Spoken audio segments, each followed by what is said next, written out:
Le magazine Marianne vit peut-être ses dernières heures. En tout cas, il est dans la tourmente. Dirigé par la formidable Natacha Polony et le non moins excellent Franck Dedieu, il présente une ligne éditoriale intéressante et qui dénote dans le paysage médiatique français. Attaché à des valeurs de gauche, mais de gauche républicaine, attaché aux valeurs de la République, grand défenseur de la laïcité, des services publics à la française. Ils sont en quelque sorte un peu les héritiers du programme du Conseil national de la résistance. Et puis, ils défendent en long et en large la souveraineté de la France dans tous les domaines. Et voilà, ça ne plaît pas. Alors on ne sait pas si l'attaque vient directement de l'Élysée et d'Emmanuel Macron, mais en tout cas, Daniel Kretinsky, le milliardaire tchèque qui possède Marianne, a nommé un de ses bras droits, ou plutôt son bras droit médiatique, Denis Oliven, pour vendre Marianne, mettre un terme à cette ligne éditoriale. Je lis ce qu'il dit lui-même.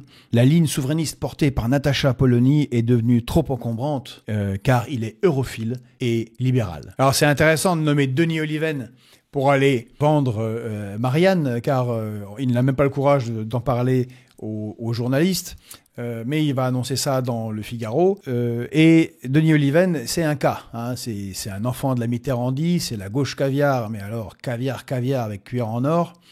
Il a dirigé la FNAC, le Nouvel Obs. Il a toujours dit qu'il était absolument libéral. Il est là en ce moment à la tête de, entre autres, de Libération. Il a été dirigeant du groupe Lagardère. Bref, un libéral de gauche de facto macroniste.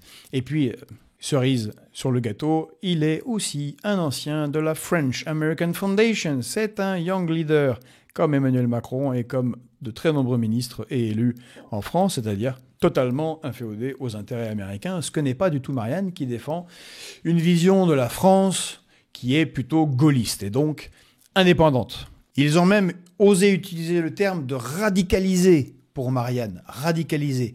Le terme de radicaliser, tous on l'entend pour les terroristes, les terroristes d'extrême gauche, les terroristes d'extrême droite, les islamistes. Quand on est radicalisé, c'est qu'on finit pas dans la bonne case par rapport à la loi. Or, Marianne n'est absolument pas radicalisé. C'est une honte d'utiliser ce terme. Mais voilà, trop de liberté d'expression ne s'y est pas. D'ailleurs, c'est intéressant, j'ai ici sous la main ce que certains d'entre vous connaissent peut-être, c'est ce travail qui a été fait par l'Acrimed avec le monde diplomatique.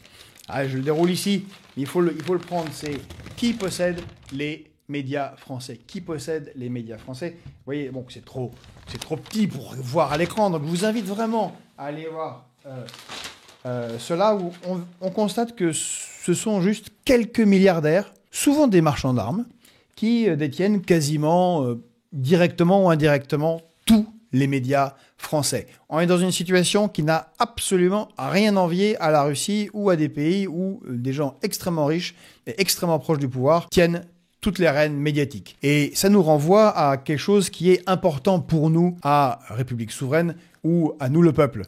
C'est l'attachement au Conseil national de la résistance et en particulier à son programme de la libération, Les Jours heureux. Ils avaient un passage spécifiquement sur la presse. Et qu'est-ce qu'ils disaient ? Il disait que la presse, pour pouvoir soutenir, et donc les médias, pour pouvoir soutenir la démocratie, car sans médias, sans journalistes, il n'y a pas de démocratie.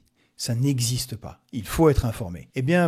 Il faut une presse indépendante, libérée des pouvoirs d'argent et des pouvoirs étrangers. On n'a pas cela, et quand on n'a pas cela, il se passe ce qu'il se passe. Déjà, M. Kretinsky n'était pas content de la couverture d'entre-deux tours qu'avait fait Marianne lors de la présidentielle et avait donné l'ordre de changer la couverture pour de facto appeler à voter Emmanuel Macron. Là, il donne un coup de pelle sur cette formidable rédaction et nous espérons, et j'espère sincèrement, qu'ils vont trouver les ressources, la force, peut-être en eux-mêmes, de reprendre le contrôle, car c'est bien cela dont il s'agit, et peut-être, pourquoi pas, faire une scope et récupérer par eux-mêmes Marianne. En tout cas, c'est une idée que je lance et si telle était l'idée, nous serions parmi les premiers à les soutenir de tous les moyens possibles pour qu'ils puissent continuer à faire leur travail d'information et à tenir une ligne éditoriale originale. Allez Marianne, on est avec toi.